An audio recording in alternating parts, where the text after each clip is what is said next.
Pembangunan infrastruktur akan terus kita lanjutkan. Kan ini mutlak untuk rakyat kita, mereka harus makan.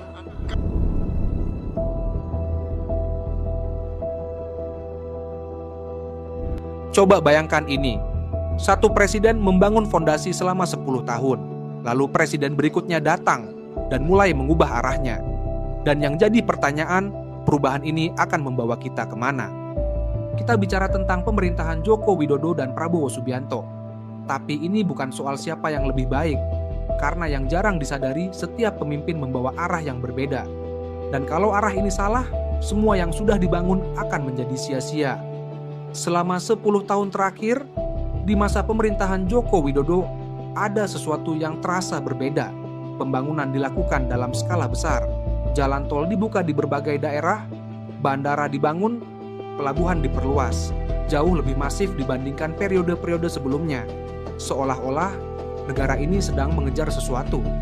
Tapi pertanyaannya, semua ini sebenarnya sedang dipersiapkan untuk apa? Jawabannya sebenarnya cukup sederhana.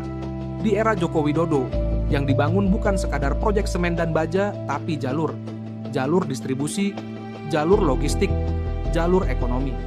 Logikanya sederhana, kalau jalannya lancar, barang lebih cepat sampai, biaya turun, dan ekonomi ikut bergerak. Ini bukan sesuatu yang langsung terasa, tapi sesuatu yang dibangun untuk jangka panjang. Di awal pemerintahan Prabowo Subianto, arah kebijakan berubah drastis. Perubahan ini seiring dengan berubahnya program prioritas yang baru. Apa yang selama ini dibangun mulai disusun ulang, dan setiap keputusan kini membawa arah yang berbeda dari sebelumnya. Seolah pemerintahan baru ini menarik tuas dan mengubah jalannya kebijakan dalam skala besar. Di awal pemerintahan Prabowo Subianto, prioritas langsung bergeser. Pembangunan besar era Jokowi tidak lagi menjadi perhatian utama. Jalan tol, bandara, pelabuhan. Semua itu kini digeser oleh fokus yang lebih terasa oleh masyarakat sehari-hari, yaitu makan bergizi gratis. Anak-anak sekolah mulai mendapatkan makanan bergizi setiap hari. Ibu hamil dan menyusui menerima dukungan gizi tambahan. Bukan sekadar bantuan, ini strategi nyata untuk menekan stunting dan membangun generasi sehat. Program berikutnya, ketahanan pangan dan energi. Produksi pangan diperkuat di seluruh negeri. Distribusi bahan pokok dijaga agar harga stabil. Energi diarahkan agar kebutuhan rakyat terpenuhi tanpa membebani biaya. Dua program ini menandai arah baru pemerintahan.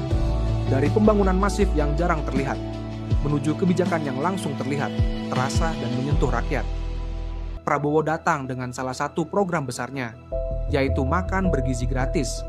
Walaupun tujuannya jelas, dalam pelaksanaannya banyak tantangan yang muncul. Perlu diingat, apapun program prioritas suatu pemerintahan pasti ada kendala.